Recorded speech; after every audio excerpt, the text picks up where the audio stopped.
तो हेलो दोस्तों, ये वीडियो उन स्टूडेंट्स के लिए होने वाली है जो स्टूडेंट्स नकल के बारे में सोचते हैं या जिन स्टूडेंट्स को कुछ नहीं आता है, जिनको डर रहता है कि कहीं फेल ना हो जाएं। वो स्टूडेंट्स क्या करें, नकल आपको नहीं करनी है। नकल की जगह कौन सा काम करें, क्या करें जिससे कि आप पास हो जाएं, आपको इस वीडियो के माध्यम से बताएंगे।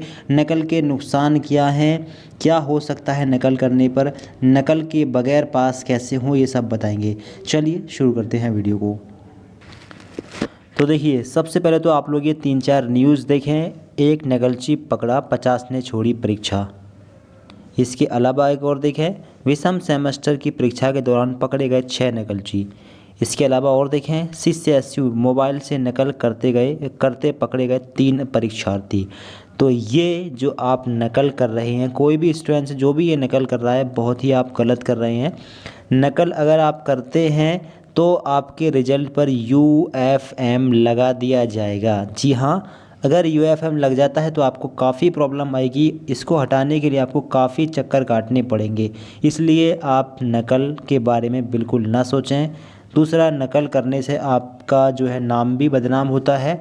नकल की जगह पर आपको क्या करना है, तो देखिए, अगर आपको भी एग्ज़ाम में कुछ नहीं आता है, मान लीजिए आपको एग्ज़ाम में कुछ नहीं आता है, नकल के बारे में आप सोच रहे हैं, तो नकल मत करिए, चीटिंग आप मत करिए। पास कैसे होंगे इसके लिए आप देखिए, चाहे आपका BA BSc BCom UG courses हो या आपका MA MSc MCom PG courses हो, नकल की ज़रूरत कहाँ पड़ सकती है, किस जगह पर पड़ सकती है? तो नकल की ज़रूरत वहाँ पर पड़ती है जहाँ पर किसी एक पार्टिकुलर लाइन की ज़रूरत हो, किसी सन की ज़रूरत हो, या किसी रचना की ज़रूरत हो, लेखक का नाम लिखना हो, या कोई मैथ का क्वेश्चन सॉल्व करना हो छोटा, तो वहाँ पर नकल की ज़रूरत पड़ सकती है। बाकी बड़े क्वेश्चनों में नकल काम नहीं आएगी।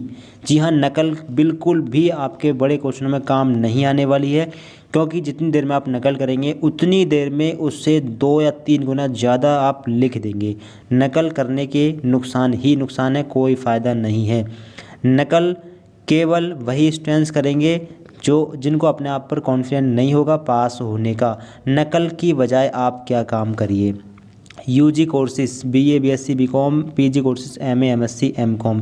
ये आपकी कोई भी सब्जेक्ट हो, कोई भी कोर्स हो, कोई भी सब्जेक्ट का पेपर हो, नकल की जगह पर आपका जो भी सब्जेक्ट है, सब्जेक्ट के बारे में एटलीस्ट कुछ तो आपको आता ही होगा।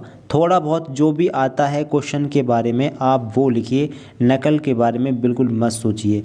100% गारंटी आपको देते हैं, नंबर मिलेंगे।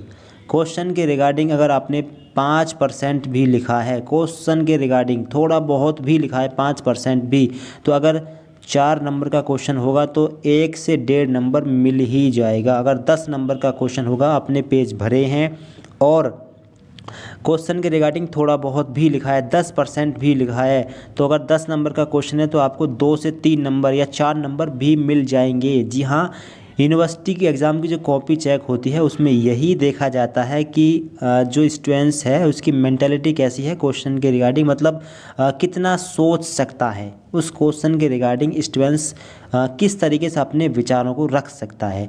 तो ऐसा नहीं है कि 2-4 वर्ड ही लिखने होते हों। नकल में बहुत टाइम भी लग जाता है, बहुत दिक्कत आती हैं। तो नकल की जगह आप अपने दिमाग से सोच कर लिखें, ठीक है। ऐसा करेंगे, दिमाग से सोच कर लिखेंगे क्वेश्चन के रिगार्डिंग, तो ज़्यादा लिख पाएंगे, पेज ज़्यादा भरेंगे। पेज ज़्यादा भरने पर भी नंबर मिलते हैं यूनिवर्सिटी एग्ज़ाम में, ठीक है। ये BA BSc BCom की बात हो रही है, MA MSc MCom की भी बात हो रही है। और MA MSc MCom की बात करें तो यहाँ पर तो बहुत ही ज़्यादा लिखना होता है। यहाँ पर जो क्वेश्चन आते हैं MA MSc MCom में 20-20 मार्क्स के भी होते हैं, 15-15 मार्क्स के भी होते हैं। तो यहाँ पर तो नकल का कोई सवाल ही पैदा नहीं होता। नकल आप कहाँ से कर सकते हैं, क्योंकि क्वेश्चन बहुत बड़े होते हैं, कोई 1-2 लाइन नहीं लिखनी होती है। तो इसलिए जो भी क्वेश्चन है, क्वेश्चन को आप समझें, को किसी वर्ड का मतलब तो आता ही होगा, या फिर अपने सब्जेक्ट के रिगार्डिंग ही लिख दें। आपको थोड़ा पेज भरने पर ध्यान देना है और क्वेश्चन को समझकर थोड़ा बहुत अगर 5-10% भी अगर क्वेश्चन के रिगार्डिंग लिख देते हैं क्वेश्चन के बारे में, तो आपको नंबर मिल जाएंगे। UG course BA BSc BCom में पास होने के लिए आपको मात्र 1/3 नंबर लाने हैं। 100 नंबर का मान लीजिए पेपर हुआ है तो मात्र 33 नंबर लाने हैं। 33 नंबर आ जाते हैं, टेंशन न ले, 33 नंबर आसानी से आपको मिल जाते हैं। MA MSc MCOM में अगर 100 नंबर का पेपर होता है तो इसमें 36 नंबर लाने होते हैं। यहाँ भी आसानी से 36 नंबर आपको मिल जाते हैं, क्योंकि MA MSc MCOM में ज़्यादा हार्ड क्वेश्चन नहीं पूछे जाते हैं। क्वेश्चन के रिगार्डिंग अगर आप लिखते हैं तो आपको नंबर मिलते हैं। पेज भरने पर ध्यान देना चाहिए। दूसरी बात, अपनी राइटिंग पर ध्यान देना चाहिए। नकल के बारे में बिल्कुल नहीं सोचना चाहिए, क्योंकि जो BA BSc BCom और MA MSc MCOM जो आपके कोर्सेज़ हैं, इसमें बहुत ज़्यादा लिखना होता है। ऐसा नहीं है कि 2 लाइन में आंसर ख़त्म, एक वर्ड ही पूछा गया हो, या फिर ऐसा कुछ नहीं है, ठीक है। आपको बहुत सारा लिखना होता है। तो इतना लिखने के लिए आपको चीटिंग करके आप इतना नहीं लिख पाएंगे। कोई भी सोर्स ऐसा नहीं है जो चीटिंग के बाद में इतना लिख सकें आप लोग किसी भी सोर्स के ज़रिए।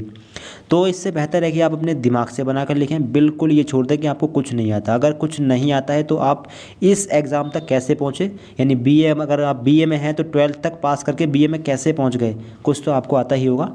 या फिर अगर आप MA MSc MCOM में हैं तो यहाँ तक पहुँचे कैसे, थोड़ा बहुत तो ज़रूर आता होगा, तभी आप यहाँ तक पहुँचे हैं। तो नकल के बारे में ना सोचें। अगर कोई फ्रेंड आपका नकल के बारे में सोचता है, बिल्कुल उसको मना कर दें। जो भी आपसे आता है, आपको क्वेश्चन के जो भी क्वेश्चन, पहले तो क्वेश्चन को ध्यान से पढ़ें, क्वेश्चन को बहुत ध्यान से पढ़ें। क्वेश्चन अगर ध्यान से पढ़ेंगे तो 100% आपको थोड़ा बहुत आंसर आपके दिमाग में आ ही जाएगा।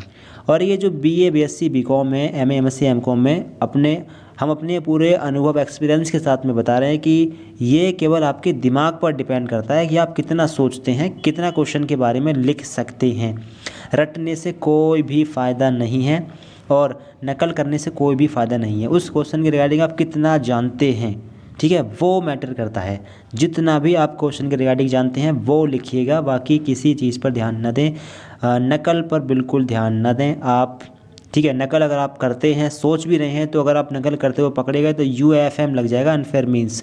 UFM लगने के बाद में बहुत दिक्कतें आती हैं, काफ़ी चक्कर काटने पड़ते हैं, फॉर्म भरने होते हैं, यूनिवर्सिटी जाना आना पड़ता है, बहुत दिक्कत आती है। आपका एडमिशन भी डिले हो जाता है नेक्स्ट कोर्स में, और कभी कभार एडमिशन भी नहीं हो पाता है। काफ़ी ज़्यादा दिक्कत आती है। तो नकल के बारे में बिल्कुल नहीं सोचना है।